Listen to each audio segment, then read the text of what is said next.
प्रधानमंत्री पीक विमा योजनेअंतर्गत खरीप हंगाम 2026-27 साठी ऑनलाईन अर्ज भरताना शेतकऱ्यांकडून घेतल्या जाणाऱ्या स्वयंघोषणापत्रातील जाचक अटी तातडीने रद्द कराव्यात, अशी मागणी स्वाभिमानी शेतकरी संघटनेच्या वतीने जामखेड तालुका कृषी अधिकाऱ्यांकडे निवेदनाद्वारे करण्यात आली आहे. या अटींमुळे कर्जदार शेतकऱ्यांवर अन्याय होत असून अनेक शेतकरी पीक विमा योजनेच्या लाभापासून वंचित राहण्याची भीती असल्याचे संघटनेचे जिल्हाध्यक्ष सुनील लोंढे यांनी म्हटले आहे. निवेदनात नमूद करण्यात आले आहे की पीक विमा अर्ज भरताना शेतकऱ्यांकडून चालू हंगामात संबंधित पिकासाठी कोणत्याही अनुसूचित व्यावसायिक बँक, प्रादेशिक ग्रामीण बँक किंवा सहकारी बँकेकडून किसान क्रेडिट कार्ड केसीसी अथवा कृषी पीक कर्ज घेतले नसल्याचे स्वयंघोषणापत्र लिहून घेतले जात आहे.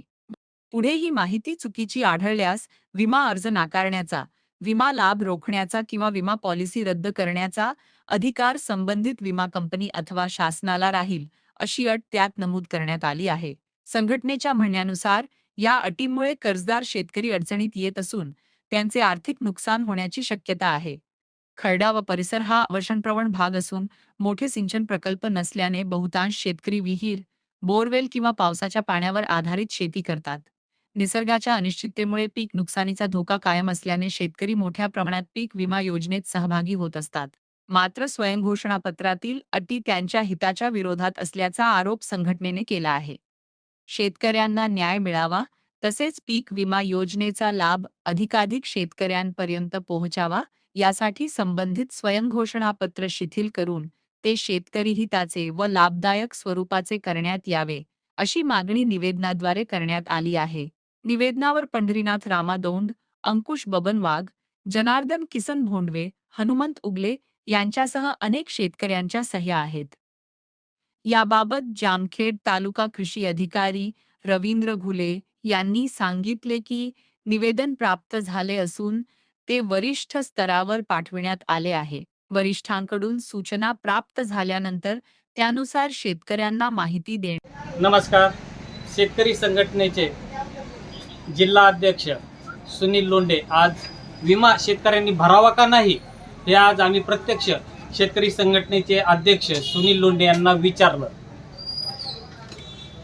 खर्डा गटासह जामखेड तालुक्यातील सर्व शेतकऱ्यांना स्वाभिमानी शेतकरी संघटना आणि प्रार संघटनेच्या वतीने जाहीर असे आवाहन करण्यात येत आहे की कुठल्याही परिस्थितीमध्ये सध्या किमान 8 ते 10 दिवस कुठल्या शेतकऱ्यांनी विमा भरण्याची घाई करू नये. त्याचं कारण असं की कधी नाही ती ह्या वर्षी आपल्या नगर जिल्ह्यासाठी इफको टूच्या नावाची एक कंपनी विमा क्षेत्रात उतरली असून ह्या विमा कंपनी त्या शेतकऱ्याकडून विमा भरताना असं एक लिहून घेते की जर तुम्ही तो शेतकरी कर्जदार असेल, मग तो राष्ट्रीयकृत बँकेचा असू द्या, गाव सोसायटीचा असू द्या किंवा कुठल्याही याचा पीक कर्जदार असेल तर त्याचा ते फॉर्म विमा कंपनीने विमा भरून घेतल्यानंतर बाद होणार आहे.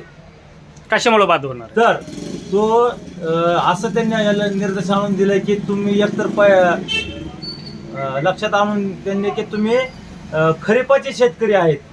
खरीपाचे शेतकरी म्हणजे तुम्ही फक्त बाजरी पिकाचंच तुम्ही पीक कर्ज घेतलंय आणि तुम्ही विमा भरताय सोयाबीनचा किंवा उडदाचा. ज्या लोकांचं कर्ज खरीपाचं आहे तर तो 100% बाजरीचा विमा, तुमच्याकडे कर्ज बाजरीचा आहे, खरीप पिकामध्ये फक्त बाजरीच मोडली जाते की आमच्या माहितीप्रमाणे कुठल्याही शेतकऱ्यांना आधी म्हणजे लोकप्रतिनिधीला पुढऱ्यांना माहीत नाही. आणि तुम्ही कर्ज घेतलंय बाजरीचं, तुम्ही विमा भरताय सोयाबीनचा, त्याच्यामुळे ते 100% ॲटोमॅटिकली तुमचा विमा कॅन्सल होतोय. अशा पद्धतीचे विमा कंपनीने तुमच्याकडून लिहून घेतलंय आणि ज्यावेळेस तुम्ही विमा भरायला जाताय त्यावेळेस ती कुठलाही प्रकारचं त्याला सांगितलं जात नाही. तेव्हा आम्ही तालुका कृषी अधिकारी, जिल्हा कृषी अधिकारी यांच्याशी संपर्क केलेला असून त्यांनी रितसर याचं पत्र दिलेलं आहे. आम्ही त्यांना याचे खुलासा मागितलेला आहे. जोपर्यंत तालुका कृषी अधिकारी, जिल्हा कृषी अधिकारी याचा खुलासा करीत नाही तोपर्यंत सर्व शेतकऱ्यांना आव्हान करण्यात येत आहे की तुम्ही विमा भरण्याची घाई गडबड करू नका, अन्यथा तुमचा 100% विमा पावती ही बाद होणार आहे. धन्यवाद.